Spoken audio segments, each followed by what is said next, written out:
Class 12 subject physics.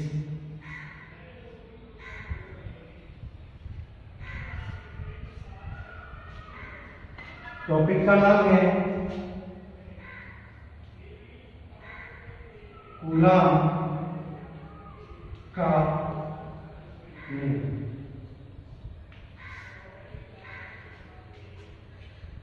Coulomb का नियम जो है उसके अंदर हम दो आवेश लेते हैं और जो आवेश होते हैं दोनों ही आवेश स्टैटिक यानी स्थिर होते हैं, क्योंकि स्थिर आवेश केवल वैद्युत क्षेत्र उत्पन्न करता है। अगर चार्ज लूप में है, आवेश गतिमान है, तो वैद्युत क्षेत्र के साथ साथ वह चुंबकीय क्षेत्र भी उत्पन्न करता है। जैसे विद्युत चुंबक, उसमें चार्ज लूप होता है तो वैद्युत क्षेत्र भी उत्पन्न करता है और चुंबकीय क्षेत्र भी उत्पन्न करता है। तो यहां तो हम आवेश लेंगे, दो आवेश हैं Q1 और Q2। दोनों आवेशों के बीच की जो डिस्टेंस है वो R है। आवेशों के बीच अगर दोनों आवेश समान प्रकृति के हैं, सेम नेचर के हैं, तो उनके बीच रिपल होगा, उनके बीच प्रतिकर्षण बल कार्य करेगा। और अगर दोनों आवेश अपोजिट हैं, एक पॉजिटिव है दूसरा नेगेटिव है, तो उसके बीच अट्रैक्ट फोर्स आकर्षण बल कार्य करेगा। तो यहाँ ये आवेश भी पॉजिटिव है, ये आवेश भी पॉजिटिव है, या ये नेगेटिव है, ये भी नेगेटिव है, तो दोनों आवेशों के बीच जो बल लग रहा है दोनों सेम टाइप के हैं। तो यहाँ दोनों आवेशों के बीच जो बल लगेगा वो प्रतिकर्षण बल ही कार्य करेगा। हमने यहाँ पे एक फोर्स लगाया है इस चार्ज पर, जो Q2 के कारण -Q2 चार्ज के कारण -Q1 पर जो बल लग रहा है वो F है, और -Q1 के कारण -Q2 चार्ज पर जो बल लग रहा है वो भी है। कहने का मतलब है ये चार्ज इस चार्ज पर जो बल लगाएगा उतना ही बल ये चार्ज इस चार्ज पर लगाता है। अगर दोनों आवेश अपोजिट होते, Q1 पॉजिटिव होता, Q2 नेगेटिव होता, डिस्टेंस दोनों की R है, तो इनके बीच जो बल लगेगा वो अट्रैक्ट होगा, एक दूसरे को आकर्षित करेंगे बल। तो वैज्ञानिक कूलॉम ने क्या बताया, दो स्थिर बिंदु आवेश हैं, दोनों स्थिर हैं, बिंदु के रूप में है, तो इन दोनों स्थिर बिंदु आवेशों के मध्य इस स्थिति में प्रतिकर्षण बल कार्य कर रहा है और इस स्थिति में आकर्षण बल कार्य कर रहा है। तो वैज्ञानिक कूलॉम ने बताया कि दोनों स्थिर बिंदु आवेशों के मध्य लगने वाला आकर्षण या प्रतिकर्षण बल दो कारकों पर निर्भर करता है। वैज्ञानिक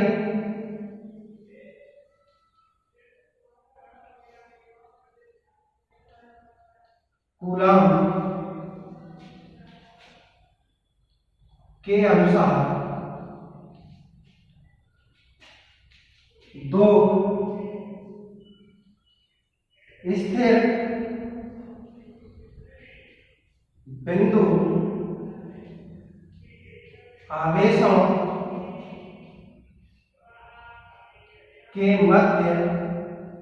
बिंदु आवेशों के मध्य लगने वाला आकर्षण या प्रतिकर्षण रिपल फोर्स दो कारकों पर निर्भर करता है। First, F is proportional to Q1 dot Q2। समीकरण 1। इसका मतलब हुआ कि लगने वाला जो वैद्युत बल है, यहाँ दोनों आवेशों का प्रोडक्ट यानी गुणा हो रहा है, लगने वाला बल दोनों आवेशों के गुणनफल के क्या समानुपाती, समानुपाती चिन्ह कह सकते हैं या अनुक्रमानुपाती भी कह सकते हैं। तो क्या लिखेंगे, लगने वाला वैद्युत बल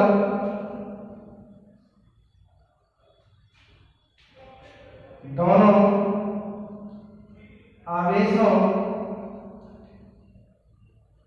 के गुणनफल के समानुपाती होता है।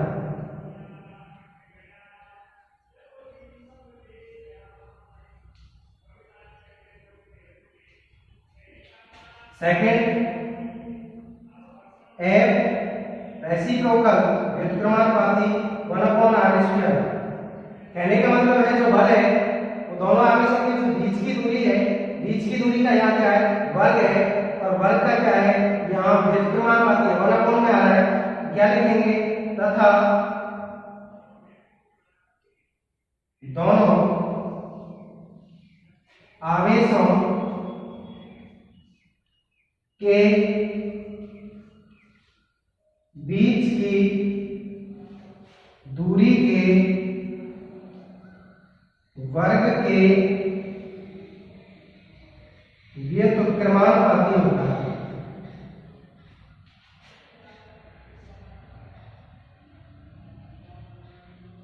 समीकरण इसे 2 दे देंगे। समीकरण 1 और समीकरण 2 को मिलाकर लिखेंगे, समीकरण 1 व समीकरण 2 से।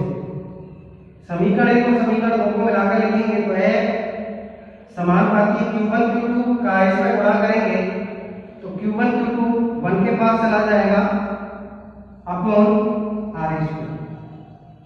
ये आ गया है। आपको पता होना चाहिए कि अगर हम यहां से आगे जाएगा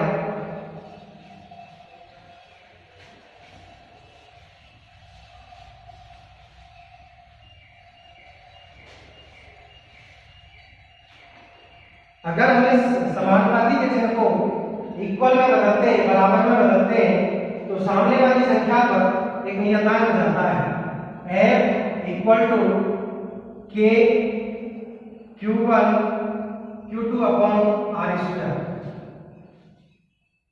फर्स्ट, जब दोनों आवेश निर्वात या वायु में स्थित हो,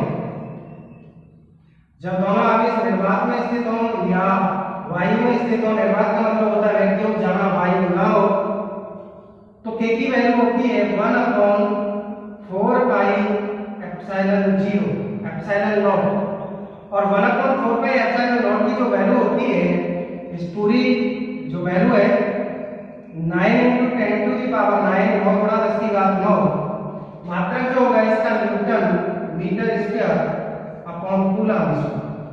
K की जो मात्रक है यहाँ से बन जाएगा, F के साथ में r² जाएगा, अपॉन में Q1 Q2 जाएगा, F फोर्स मात्रक न्यूटन होगा, दूरी मीटर मीटर स्क्वायर हो गया, कूलम में कूलम कूलम स्क्वायर हो गया, तो न्यूटन मीटर स्क्वायर पर कूलम स्क्वायर।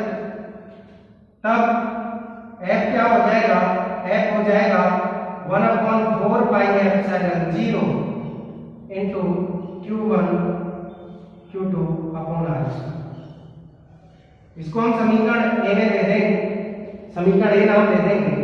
ये हमारा जो वैद्युत बल निकल के आया है, ये निर्वात और वायु के लिए निकल के आया है। अगर इसको किसी माध्यम में रख दें, जैसे माध्यम किसी कागज या मोम या जल या कांच, तो उस कंडीशन में वैद्युत बल क्या निकलता है, जब दोनों आवेश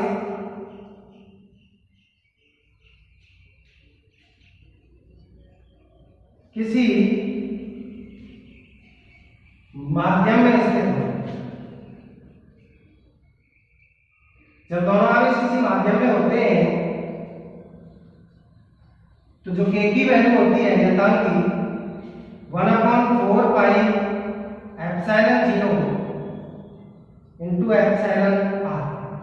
एप्सिलॉन 0 को बोलते हैं निर्वात की वैद्युतशीलता और एप्सिलॉन r को बोलते हैं आपेक्षिक वैद्युतशीलता, रिलेटिव परमिटिविटी, या फिर एप्सिलॉन r को हम परावैद्युतांक भी कह सकते हैं। तब Fm की जो वैल्यू हो जाएगी 1/4 पाई एप्सिलॉन 0 Q1 Q2, साथ में एप्सिलॉन r भी आ जाएगा अपॉन r²। इसे समीकरण भी दे देंगे। नोट करना है सभी को, जहां एप्सिलॉन 0 को बोलते हैं निर्वात की वैद्युतशीलता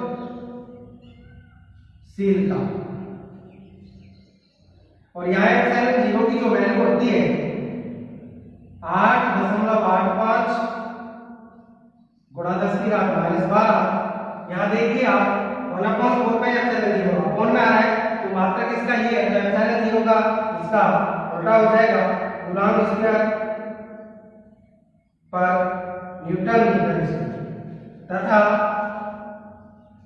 एप्सिलॉन r को या तो परावैद्युतांक कहते हैं। परावैद्युतांक का मतलब होता है परावैद्युत पदार्थ का नियतांक, परावैद्युतांक, या इसको बोलते हैं आपेक्षिक वैद्युतशीलता। तो ये हमारा कूलॉम का बल निकल करके आ गया है।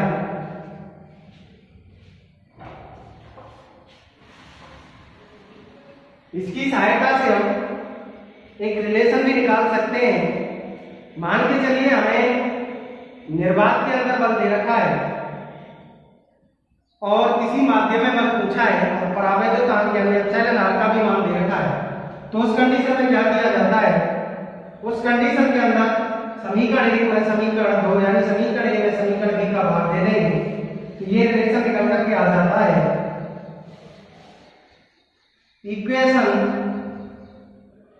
A divided by equation B। Equation A जो थी आपकी F LHS का भाग याद रखिएगा, LHS का LHS के अंदर दिया जाता है और RHS का डिवाइड RHS के अंदर किया जाता है। F/Fm इक्वल टू F की जो वैल्यू थी 1/4 pi epsilon 0 Q1 Q2 upon r² और Fm की वैल्यू जो थी 1/4 pi epsilon 0 into epsilon r Q1 Q2 upon r²। 1/4 pi epsilon 0 से 1/4 pi epsilon 0 cancel, Q1 Q2 upon r² से ये भी कैंसिल, तो F/Fm देखिएगा ये जो एप्सिलॉन आ रहा है सबसे नीचे आ रहा है, जब इसका प्रोडक्ट करेंगे तो ये ऊपर चला जाएगा, तो F/Fm इक्वल टू एक रिलेशन निकल करके आ जाता है एप्सिलॉन। F क्या है, निर्वात में वैद्युत बल है, Fm क्या है, किसी माध्यम में वैद्युत बल है, एप्सिलॉन r परावैद्युतांक या आपेक्षिक वैद्युतशीलता है। तो ये हमारा कूलॉम का नियम हो गया। इसको करिएगा, इसकी सहायता से हम न्यूमेरिकल भी निकाल सकते हैं। दो आवेश रहेंगे, दो आवेशों के बीच की दूरी रहेंगे तो वैद्युत बल पूछेंगे। अगर वैद्युत बल और दोनों आवेश दे रखे तो बीच की दूरी पूछेंगे। तो इस तरह से न्यूमेरिकल जो बनेंगे वो आप आसानी से कर सकते हैं।